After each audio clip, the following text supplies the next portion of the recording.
Alors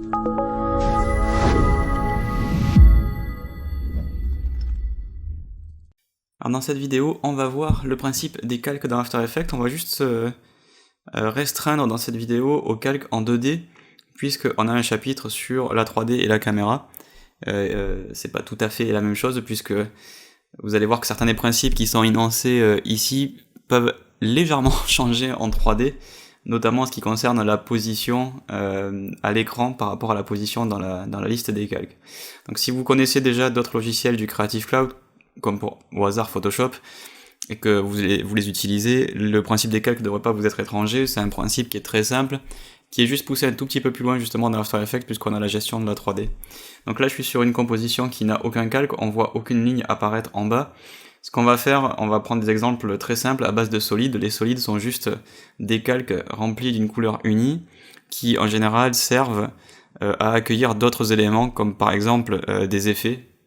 On va aller donc dans calque, créer, et on va mettre solide. Donc le raccourci c'est CTRL-Y, donc assez souvent dans cette formation, si vous me voyez pas aller dans le menu, c'est parce que je fais CTRL-Y pour créer un solide. Vous allez voir que c'est un réflexe que vous allez prendre.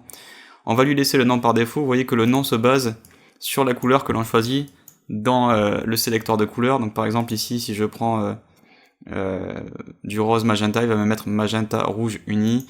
Quand je vais aller sélectionner plutôt du rouge, je vais mettre du rouge, bleu, et on voit le nom changer en arrière-plan, donc c'est quand même plutôt cool. On est bien sur un solide qui va faire la taille de la composition par défaut. Ce que je vais faire, moi, c'est que je vais mettre un solide au format carré. Donc les solides n'ont pas de qualité dans le sens où ils sont générés de manière vectorielle. Donc quand on agrandit leur qualité, quand on agrandit leur taille, pardon, la qualité ne bouge pas. Donc ça c'est pas un problème dont vous avez à vous soucier. Si jamais vous voulez changer la taille plus tard et le rendre plus grand, il sera pas recompressé comme si c'était un JPEG, donc il n'y a pas de souci à avoir. On va cliquer sur OK, et on va avoir un solide placé au centre de notre composition. On va en créer un deuxième, on va aller dans calque, créer, solide, on va le faire aussi de 500 par 500, sauf qu'on va le faire cette fois-ci en rouge.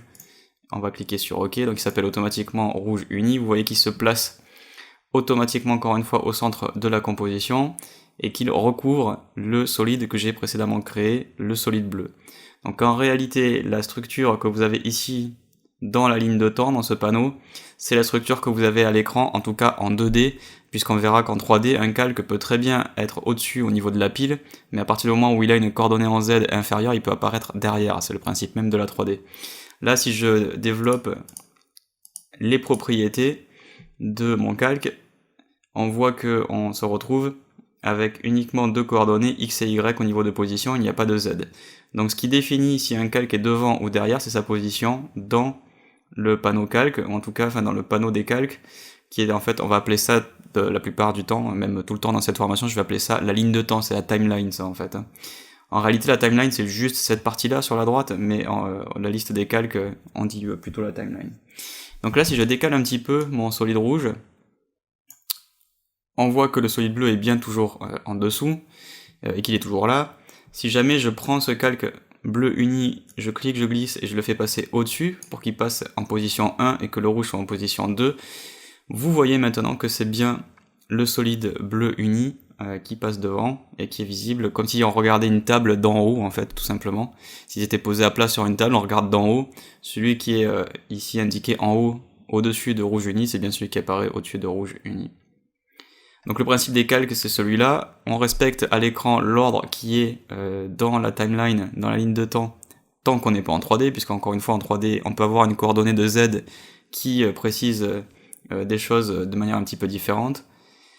Et ce qu'on va faire aussi c'est voir le principe de l'opacité, puisque évidemment un calque peut être plus ou moins visible en fonction de la propriété d'opacité, qui le rend donc plus ou moins opaque ou plus ou moins transparent, suivant comment vous voyez les choses. Elle est exprimée en pourcentage, exactement comme dans Photoshop. Et le calque du dessus se mélange avec celui du dessous, enfin ceux qui sont en dessous, parce que là par exemple il y a du noir, en réalité il n'y a pas de noir, c'est juste un aperçu que nous offre After Effects pour nous donner simplement un fond, mais en vrai si on active ici la grille de transparence, on se rend compte que notre composition est transparente. Si jamais on sortait cette vidéo dans un format qui ne supporte pas la transparence, qui n'encode pas la couche alpha, on aurait du noir. Si on utilise la transparence, par exemple si on faisait un QuickTime animation RGBA, c'est-à-dire avec 3 couches plus une couche d'alpha, dans ce cas-là, on aurait une transparence qui serait gérée. Donc si jamais je mettais encore un solide, on va en mettre encore un troisième qu'on va mettre au fond. Et on va mettre un solide noir justement. Et on va lui dire de faire à la taille de la composition, qu'il prenne la taille de la composition. Il a été créé tout au-dessus, donc il cache les deux autres, on va le mettre tout en dessous, donc en position 3. Et donc à l'écran j'ai la même chose, mais même si j'active la transparence, on voit que j'ai maintenant du noir au fond de ma composition. Donc même si j'active la transparence, pour avoir la transparence à d'autres endroits par exemple, j'aurai quoi qu'il arrive un fond qui est complètement noir. Si je change la couleur de ce noir, on peut aller dans Calque, Réglages unis, et on va changer la couleur de ce solide pour quelque chose un peu plus clair, donc gris clair.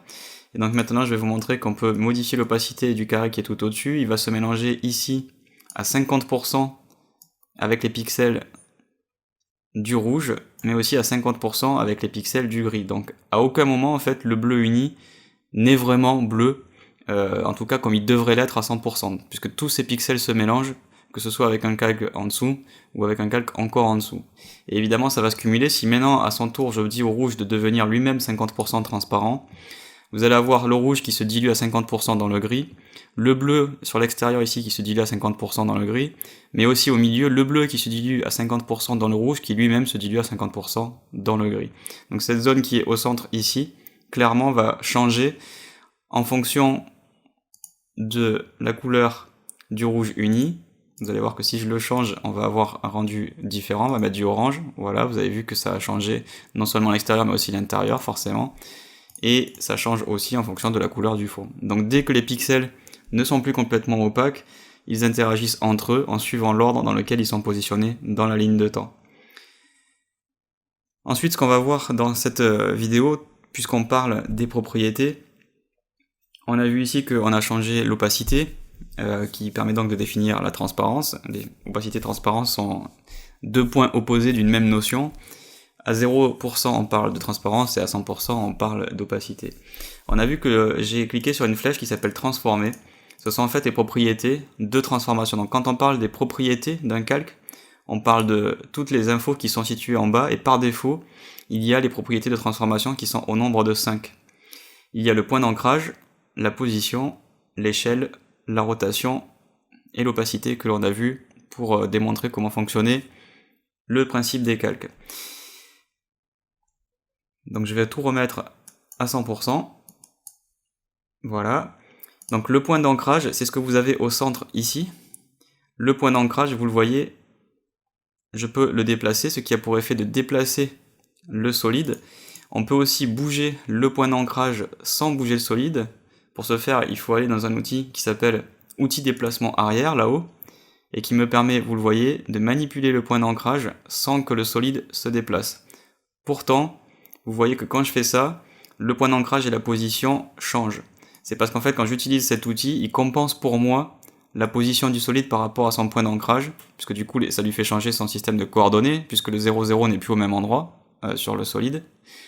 Et donc, on a l'impression qu'il bouge pas, mais en réalité ses coordonnées changent. Donc si vous voulez par exemple lui faire une rotation sur un angle, ce qui va me permettre de vous montrer la rotation, juste en dessous, puisque maintenant le point d'ancrage est en bas à gauche, vous voyez que la rotation s'opère à partir de l'angle inférieur gauche.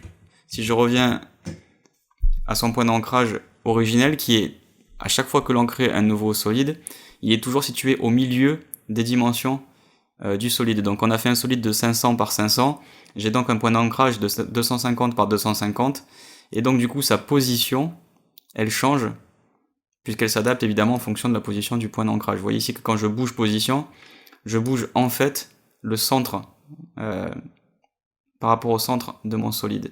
Si je mettais 0, 0, on voit que mon solide, et là j'appuie avec le bouton molette de la souris, qui permet de me déplacer dans le viewer, ce qui est quelque chose qui manque cruellement sur Mac si vous avez une souris Apple, c'est que vous ne pourrez pas faire ça. Il faut sur After Effects vraiment un bouton physique sur la molette, c'est vraiment super pratique. Donc là vous voyez que mon solide à 0,0 n'est pas à l'angle supérieur gauche comme on pourrait le penser, ou l'angle inférieur gauche comme on pourrait le penser si on réfléchissait en termes de repères orthonormés en mathématiques, pour avoir abscisse ordonnée à 0,0 en bas à gauche. il est bien au centre puisque c'est là que se situe mon point d'ancrage. Donc quand je bouge la position, je bouge en réalité ce point ici qui est défini comme point d'ancrage. Donc forcément quand je change le point d'ancrage, je change en réalité aussi au passage la position, sauf quand j'utilise cet outil en haut à gauche qui lui me fait bouger les deux pour moi automatiquement et me calcule la nouvelle position à partir du nouveau point d'ancrage. Donc maintenant si je mets ce truc là en bas à gauche, c'est pas évident de tomber pile dessus. Et que je reviens à position 0, donc là pas de problème, on a bien, voilà, on va mettre le point d'ancrage à 0, 0, 500, voilà, comme ça il est bien en bas à gauche, puisqu'il est forcément à 0 et à 500 ensuite, puisque le solide fait 500 pixels. Notre position, on se met à 0, et si on se met à 0, voilà, notre solide déplace complètement, il est bien ancré ici. Donc on a vu point d'ancrage, position, rotation, encore une fois, c'est très simple. Par rapport au point d'ancrage, on effectue une rotation en degrés. Lorsqu'on arrive à 360, il y a un compteur qui va s'incrémenter et il va me dire que j'ai fait un tour. Et ainsi de suite.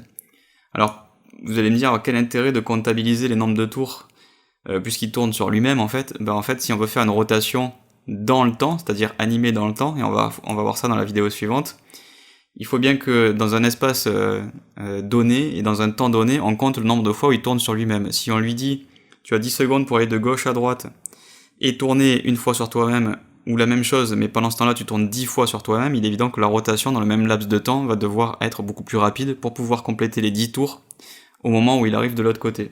Donc il faut bien un moyen de compter non seulement les degrés, mais aussi le nombre de fois où il a tourné sur lui-même par rapport à sa position initiale. C'est pour ça que vous avez une propriété rotation avec un petit X devant qui indique le nombre de fois où on a fait le tour en degrés.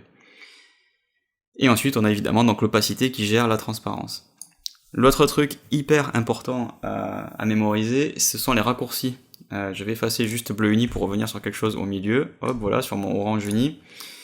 Donc les propriétés, elles ont un raccourci sur une lettre. Par exemple, P affiche position, A affiche le point d'ancrage, R affiche la rotation, T affiche l'opacité, et il reste le dernier, dont je ne vous ai pas parlé, qui est S pour l'échelle, à savoir scale. Et cette échelle est par défaut liée en X et en Y pour faire un rapport hauteur-largeur maintenu. Si vous cliquez sur le petit cadenas, vous pouvez étirer sur l'horizontalité différemment de la verticalité. Une fois que vous avez changé un rapport hauteur-largeur, par exemple, vous l'avez étiré à 300% et 50%, si je reclique sur le cadenas, c'est ce nouveau rapport hauteur-largeur qui est maintenu et non pas celui d'origine. Donc P pour position, A pour point d'ancrage, R pour rotation, T pour opacité, S pour échelle. Si jamais en fait vous repliez la petite flèche et que vous la redépliez, vous retrouvez toutes les opérations, toutes les propriétés de transformation développées. Ce qui peut être bien aussi, c'est quand on a par exemple deux solides. Donc je vais aller chercher mes solides dans le projet, je vais reglisser un bleu. Hop, voilà. Admettons que je veuille bouger plusieurs solides d'un coup, je peux avec Shift sélectionner ces deux calques et appuyer sur P, ce qui me fait sortir la propriété de position sur les deux solides qui sont sélectionnés. En tout cas les deux calques qui sont sélectionnés, puisqu'évidemment ça ne marche pas que sur les solides, ça marche sur tous les calques dans After Effects, y compris les calques d'effets, y compris les calques de typo, les vidéos, tout ce qu'on importe. Dès qu'on appuie sur un raccourci pour une propriété, ça fait sortir automatiquement les propriétés sur chaque élément sélectionné. Et si je voulais en avoir deux et pas tous les autres, parce que vous voyez que si on développe tout, ça va quand même afficher beaucoup de propriétés. Si vous en avez 10 par exemple, ça ne rentrera plus, il faudra défiler en utilisant la molette. Donc ce qui peut être cool, c'est de faire P pour position, admettons que je veuille régler aussi en même temps l'opacité. Si j'appuie sur T pour opacité, j'affiche l'opacité sur les deux, mais je perds position. En fait, ce qu'il faut faire, c'est avec une propriété activée, si on veut en mettre une deuxième, il faut appuyer sur Shift et le raccourci de la propriété, à savoir ici T pour l'opacité. Ce qui me permet d'ajouter position et opacité sur les deux calques sélectionnés et de ne pas avoir forcément tout le reste. Donc ça, c'est quand même super pratique. Donc les raccourcis ces raccourcis-là sont vraiment indispensables. Vous serez toujours en train d'appuyer sur P, sur S, sur T, sur R et sur A. Le point d'ancrage, on a peut-être un peu moins de raison de venir le triturer toutes les 2 minutes, mais clairement les autres, dans After Effects, on passe son temps à les bouger dans l'espace, à faire des animations, à régler leur opacité, et souvent à faire des modifications par image clé pour faire des animations entre certaines des propriétés. Donc il faut vraiment apprendre à les cumuler. Donc P pour position, R pour rotation, A pour point d'ancrage, T pour opacité et S pour mise à l'échelle, et ensuite juste Shift pour pouvoir rajouter une propriété si on a déjà utilisé un raccourci pour en afficher une.